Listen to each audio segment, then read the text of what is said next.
This is Lady's farm. That's Lady. Right there. That's Curtis.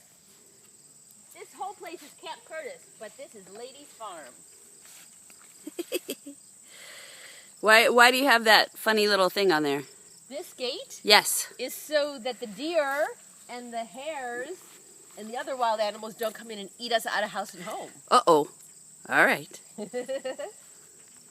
what would you like to know? Well, tell us this, how long ago you planted this. We planted this garden towards the end of May, early June. And then tell me everything you planted. Okay, this magnificent row here that's a little bit eaten by some bugs this will be Brussels sprouts. If you want to come closer, you can see the little Brussels sprouts starting to form in the nook of the leaves. That will be 1,000,000 Brussels sprouts. These are beans, and they are purple. But when you cook them, they turn green. Oh, is that right? Yeah. Oh, I didn't know that. These are dying marigolds. These are nasturtiums. Let's see. This is broccoli, which I think there's a little bit of broccoli you can see here. I don't want to step on. Just the beans. Yes. That's good. You can see the broccoli.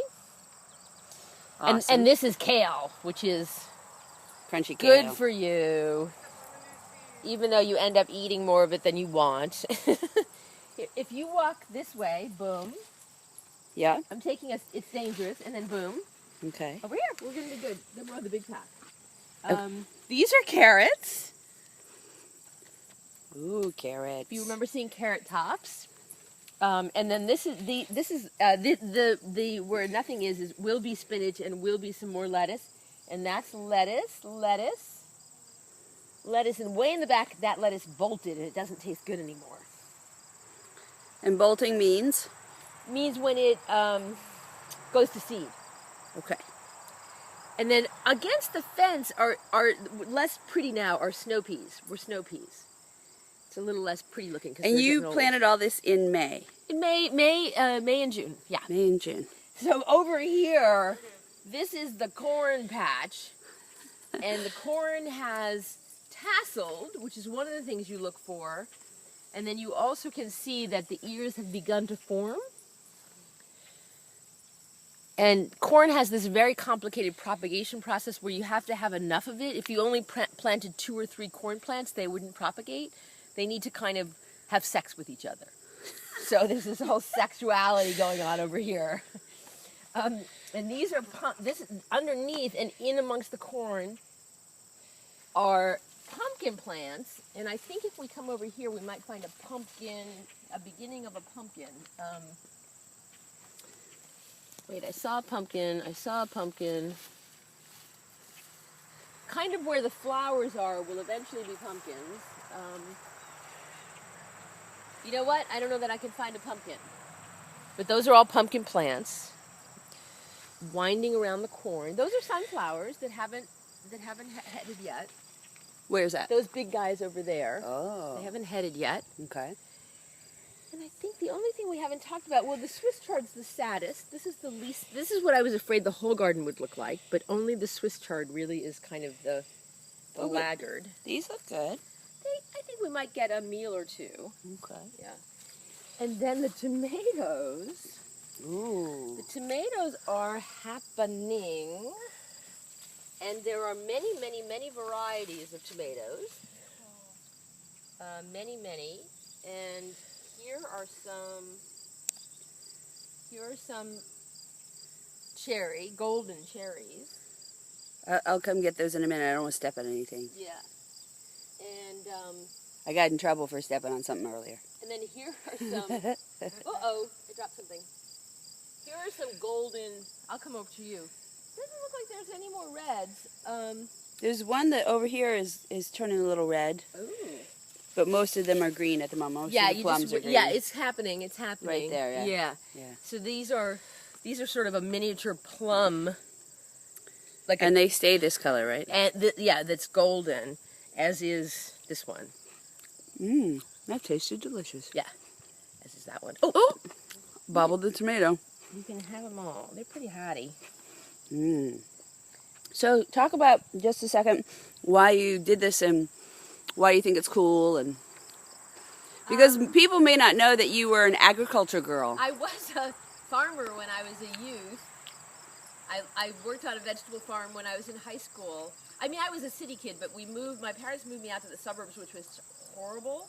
Except then I discovered that in the suburban town of Weston, Massachusetts, there was this farm called Green Power Farm that grew vegetables for poor people in the city.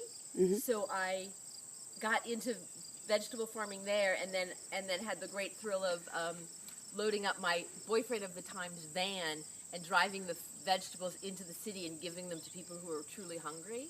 And that was really thrilling. And some of those people in the city had migrated north from the south. Mm-hmm.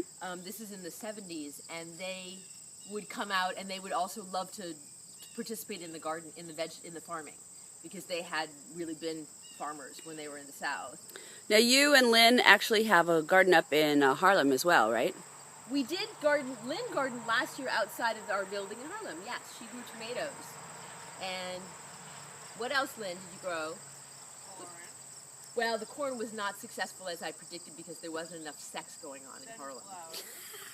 I'm sure there was plenty of sex going on in Harlem, but there wasn't enough corn sex. Oh, corn sex. Okay, great. And then out here we have some herbs and stuff, but I'm going to keep the angle low because Lynn has been very specific and said that she doesn't really want to be on camera. So yes, there's some out here. There's more marigolds that are pretty, and basil. Basil. That basil is taken off like the basil is going to be like pesto for days. Right. Those are miniature nasturtiums. Very funny, and I think there's some thyme out here. I think that this is thyme. I think. What with the flowers, the purple? These are alyssums, but I think maybe it's all just alyssum. I don't know where I planted the thyme. See, I'm not always competent. There's all sorts of stuff over there. And there's some flowers and stuff. And this is annual, as in we need to plant every year. And these are perennials, as in they will come back next year, even after a harsh Maine winter. So this side annual, and this all you have to plant this every year. Who? You. She's okay. No, she's standing on flowers. No. It's okay. See, I got in trouble again. You're okay. Right there. So now she's a voice off screen. That's right. Yeah. Like Otto. Yeah. Oh, and the potatoes. You want to see the potatoes and the blueberries? Let's see the potatoes and the blueberries. Just paying attention to the time, guys. This has taken 8 minutes. So off screen, the deer won't eat the potato plants. These are potatoes, and they're actually doing pretty heartily. A couple of yellow leaves, and underneath here are many, many, many potatoes of every hue. Some of them are red, some of them are yellow, white. I don't know if they're purple. There might be some purple. And then the blueberries. And then there's blueberries. There's Lady eating some grass. Right there. And Curtis, who is my boyfriend. Hi, Curtis. Hi, baby. Yeah. So watch out for the and don't shoot the dog poop. That's now on video. Don't shoot the dog poop. So these are blueberries, and what happened was these are actually wild blueberries that they're not wild as in I'm cultivating them, but they are the wild variety that are found all over this island and all over Maine. And the blueberries that they produce are very teeny tiny. Here are some blueberries. They're very sweet, as Sue Ellen will. Yes, we had them in pancakes. They were delicious. She will demonstrate momentarily. You want to eat these? Sure. And you eat them all. Oh, okay. Eat them all. I don't want to be greedy. Yeah, but these they call it blueberry sod, and you kind of pick up a big wad of earth and blueberry and planted them here, and they're doing great.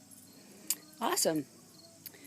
Do you have any closing remarks to make? There's a beautiful lily over there, by the way. Yeah, those just bloomed yesterday. Gorgeous. What's my closing remark? My closing remark is, I love eating from my garden, and I love giving vegetables to people.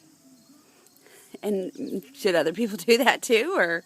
Yes, there's a lot of sharing of vegetables. Like, we didn't grow any zucchini, so people will be giving us zucchini, and we'll be giving people tomatoes and kale, and It's very community. yeah. You want to say goodbye? Bye, y'all. Come visit.